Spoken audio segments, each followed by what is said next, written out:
Hello दोस्तों, स्वागत है आपका हमारे चैनल लर्निंग रॉक्स पर। आज इस वीडियो में हम आपके लिए लेकर आए हैं कक्षा 6 की हिंदी पाठ्य पुस्तक बसंत एक का चौथा पाठ चांद से थोड़ी सी गप्पें के सरलार्थ और प्रश्न उत्तर और बहुविकल्पीय प्रश्न उत्तर। यदि आप हमारे चैनल में नए हैं तो आप हमारे चैनल को लाइक करें, शेयर करें और सब्सक्राइब करें ताकि आपको हर वीडियो की नोटिफिकेशन मिल सके और आप हमारी प्लेलिस्ट में जाकर कक्षा 6 की और वीडियो भी देख सकते हैं। आइए वीडियो को शुरू करते हैं। पद्यांशों का सप्रसंग सरलार्थ। पहला सरलार्थ, गोल है खूब है अंतिम लाइन, हुए चारों सीमत। इसका प्रसंग है, प्रस्तुत पंक्तियां हमारे पाठ्य पुस्तक बसंत भाग 1 की चांद से थोड़ी सी गप्पें नामक कविता से ली गई हैं। इसके कवि श्री शमशेर बहादुर सिंह जी हैं। यही प्रसंग हम अपने अगले प्रसंग में भी लिखेंगे, तो इसको आप अच्छी तरह से याद कर लीजिए। इसका सरलार्थ है, इस कविता में एक 10-11 वर्ष की लड़की चांद को देखकर कहती है कि चांद तुम हो तो पूरी तरह गोल, परंतु आप थोड़ा सा तिरछे दिखाई दे रहे हो। आपने पूरे आकाश को अपने कपड़ों के रूप में धारण किया हुआ है, जिस पर अनेक तारों रूपी सितारे जड़े हुए हैं। आपका पूरा शरीर कपड़ों से ढका हुआ है, केवल आपका गोरा सुंदर मुंह ही दिखाई दे रहा है। आपके वस्त्र चारों दिशाओं में फैले हुए हैं। दूसरा सरलार्थ, आप कुछ तिरछे अंतिम लाइन में आता है। प्रसंग, प्रस्तुत पंक्तियां हमारी पाठ्य पुस्तक बसंत भाग 1 में चांद से थोड़ी सी गप्पें नामक कविता से ली गई हैं। इसके कवि श्री शमशेर बहादुर सिंह जी हैं। इसका सरलार्थ है, वही 10-11 वर्ष की लड़की चांद को देखकर पुनः कहती है कि ना जाने क्यों आप कुछ तिरछे नज़र आते हैं। यद्यपि आप बहुत ही सुंदर नज़र आते हैं, पर हम आपको अच्छी तरह जानते हैं। आपने तो हमें बिल्कुल मूर्ख या नासमझ मान लिया है। हम अच्छी तरह से समझ गए हैं कि आपको बीमारी है। आप घटते हैं तो घटते चले जाते हैं और एकदम पतले से हो जाते हैं, और जब बढ़ते हैं तो रुकते ही नहीं, एकदम गोल बटोल हो जाते हैं। तब आपका रूप गोलाकार हो जाता है। आपको यह बीमारी लाइलाज है, जो कि ठीक होने से ही नहीं आती। ये थे 2 सरलार्थ। अब हम करेंगे अभ्यास के प्रश्न उत्तर। पहला प्रश्न, आप पहने हुए हैं कुल आकाश के माध्यम से लड़की कहना चाहती है कि क चांद तारों से जुड़ी हुई चादर ओढ़कर बैठा है। ख चांद की पोशाक चारों दिशाओं में फैली हुई है। तुम किसे सही मानते हो? तो इसका उत्तर है, चांद तारों से जुड़ी हुई चादर ओढ़कर बैठा है। हम भी इसे ही सही मानते हैं। इसका उत्तर है क। प्रश्न दूसरा, कवि ने चांद से गप्पे किस दिन लगाई होंगी? इस कविता में आई बातों की मदद से अनुमान लगाओ और इसके कारण भी बताओ।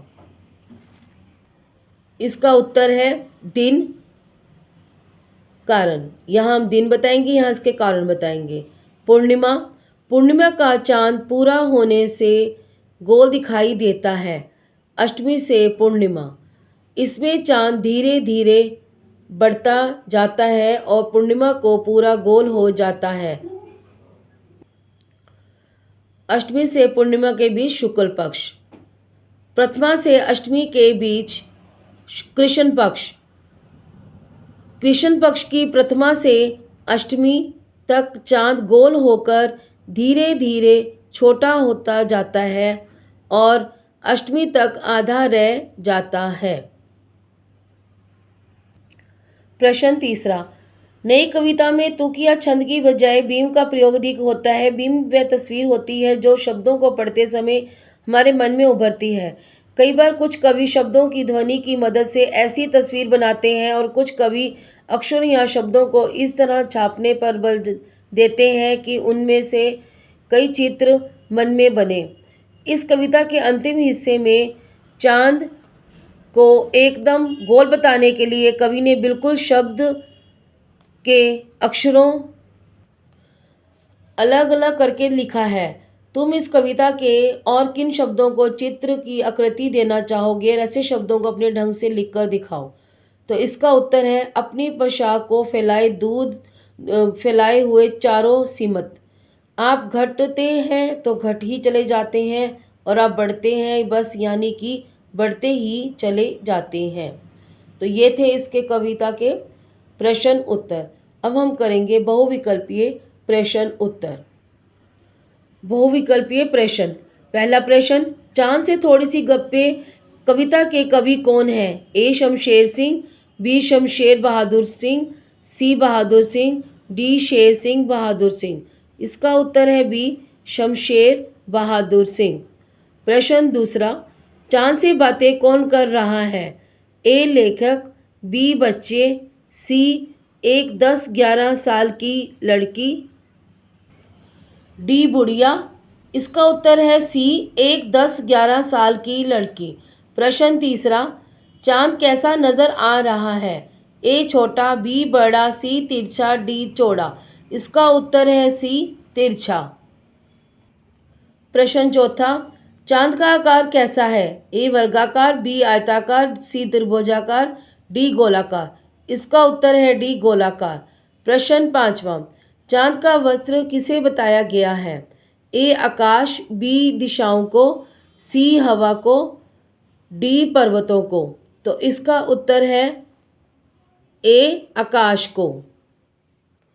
छठा प्रश्न, चांद के वस्त्र में क्या जड़े हुए हैं? ए मोती, बी हीरे, सी सितारे, डी सिप्पी।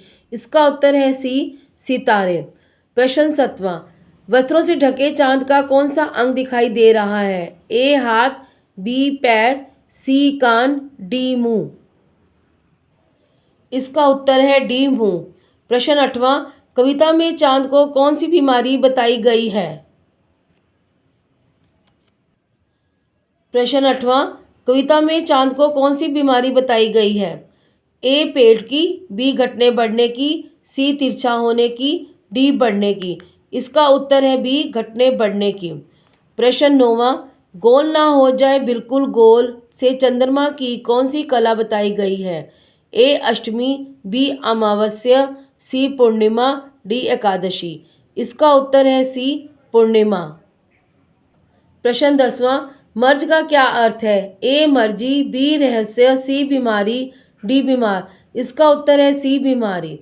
प्रश्न 11, आप घटते हैं तो घटते ही चले जाते हैं से कवि चांद की किस कला की ओर संकेत कर रहा है? ए पूर्णिमा, बी द्वादशी, सी दशमी, डी अमावस्या। इसका उत्तर है डी अमावस्या। तो ये थे पाठ चौथा, चांद से थोड़ी सी गप्पे के सरलार्थ प्रश्न उत्तर और बहुविकल्पीय प्रश्न उत्तर। धन्यवाद।